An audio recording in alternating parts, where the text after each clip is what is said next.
존경하고 사랑하는 우리 구독자 여러분 반갑습니다. 여러분의 천만 라디오 천혜자입니다. 오전 시간을 맞이해서 또 한번 여러분들께 또 이야기를 들려드릴게요. 아주 좀 조심스러운 이야기도 있고 주의할 이야기인데 요즘 보니까 주식 그 신용거래 또 많이 사용하고 있어요. 그러다 보니까 요즘 또 B2 부활, B2가 부활되고 있다. 진짜 조심해야 할 것 같습니다. 지금 보니까 이제 이자율도 계속 오르고 있어요. 이자율. 또 기준금리도 인상하고 있다 보니까 우리 투자하시는 분들 항상 늘 조심할 것은 이 빚을 내 가지고 하면은 안 돼요. 될 수 있어요. 빚을 내 가지고 하지는 마세요.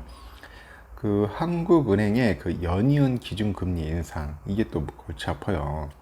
그러다 보니까 증권사들도 이제 투자자들이 이제 빚을 내 가지고 주식을 매수할 때 그 적용하는 신용거래융자 이자율이 있어. 신용거래융자 이자율을 계속 올리는 거야. 그럼 금리가 그 나날이 치솟으니까 이제 이자 부담이 커지지. 이자 부담. 그럼 7월 이후, 7월 이후 그 베어마켓 랠리에서 하여튼 그 상황에서 많이 지금 하는가 봐요. 잔고가 늘어나고 있어. 여기에 또 B2가 맞물리다 보니까 하여튼 그 B2 잔고는 오히려 늘었다는 그런 이야기가 있는 겁니다. 28일 금융투자협회하고 각 증권사에 따르니까 미래에셋증권에서 오는 29일자로 일부 신용거래융자 이자율을 융자 기간에 따라서 0.4에서 0.5% 정도 인상을 한다고 합니다. 0.4에서 0.5%. 지난 4월 18일 그 이자율을 0.9에서 1.7%포인트씩 올린 지 벌써 넉 달여 만에 올리더라. 영업점의 그 계좌의 경우 보니까 융자 기간은 8에서 15일은 6.9%야. 이자가 6.9%였는데 지금은 7.4% 늘었어요. 7.4%로. 그 16일에서 30일 쓰면은 7.4에서 7.9%, 31일에서 60일은 7.9에서 8.4%, 61일에서 90일은 8.4에서 8.9, 90일 초과하면 얼마냐? 8.9에서 9.3입니다. 9.3%. 9.3% 이자율이 오른 거예요. 영업점의 그 계좌는 융자 그 기간과 관계없이 8.9에서 9.3%입니다.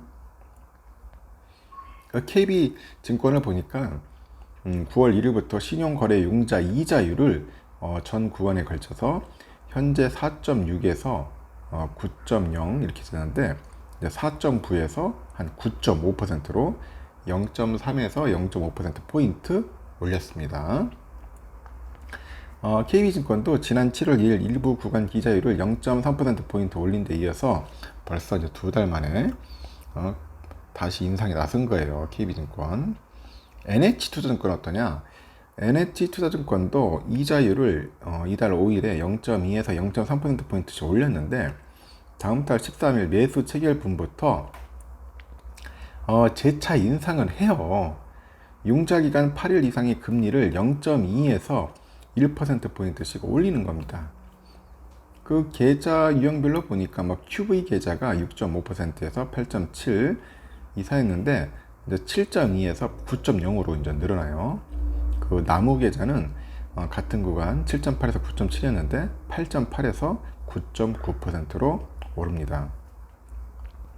그 QV 계좌가 뭐냐? 고객이 NH투자증권의 영업점하고 QV 앱을 통해서 일종의 개설한 계좌인 것 같아요. 그리고 회사와 제휴한 은행의 영업점에서 2018년 1월 이후 개설한 계좌를 의미를 합니다.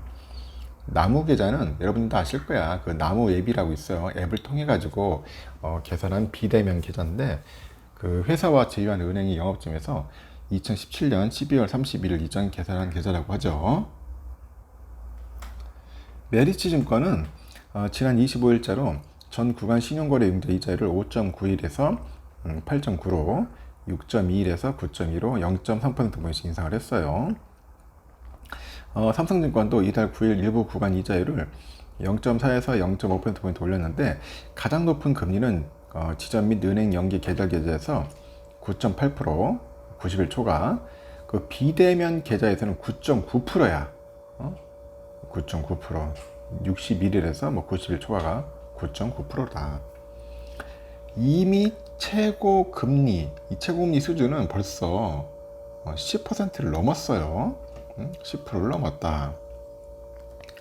하나증권이 지난달 1일부터 그린 등급 고객한테 적용한 신용거래 이자율이 31일에서 60일이 10%야, 10%. 하나증권. 90일 초과는 10.5%. 야, 하나증권은 거의 쓸 게 못 되는 것 같습니다. 여러분들 절대로 쓰지도 말고 신용거래 용기도 하지도 마세요. 한국은행 금융통화위원회는 지난 25일 기준금리를 연 2.25에서 벌써 2.5%야. 아, 죽겠다. 나 죽겠어, 진짜. 0.25%포인트 또 인상을 했어요. 응? 치솟는 물가, 뭐 원달러 환율 등을 고려해서 사상 처음 4차례 연속 금리야. 그러다 보니까 대출이자도 막 미치겠더라고. 막 오르니까 너무 힘든 거예요.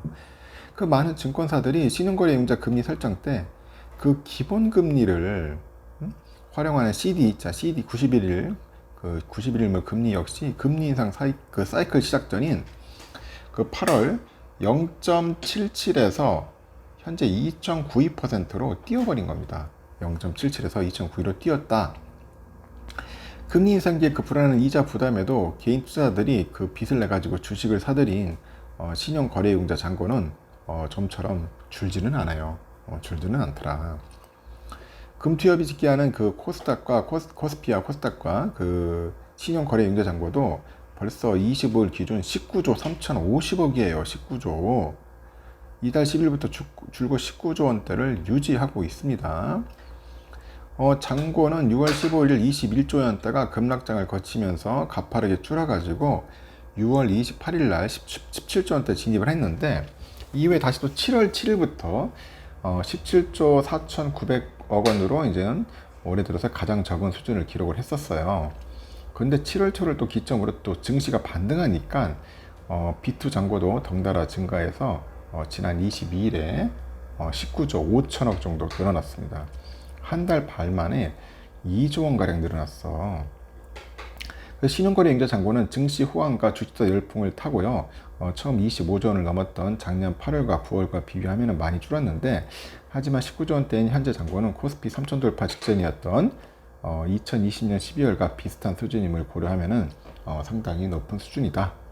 그렇게 보시면 됩니다. 신용거래는 주가 급락 시에 그 증시의 내관으로 작용을 해요.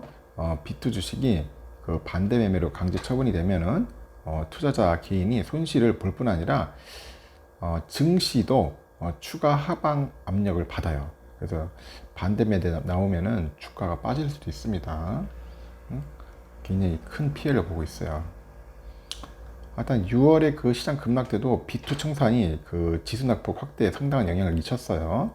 또 주가 급등 과정에서 크게 늘었던 그 신용과 미수 거래가 다시 또 부메랑이 돼가지고 되돌아왔다고 봐도 되죠. 잘못하면 또 빠지기 시작하면은 다시 또 말 그대로 부메랑으로 돌아옵니다. 주가가 또 폭락할 수도 있다는 거죠.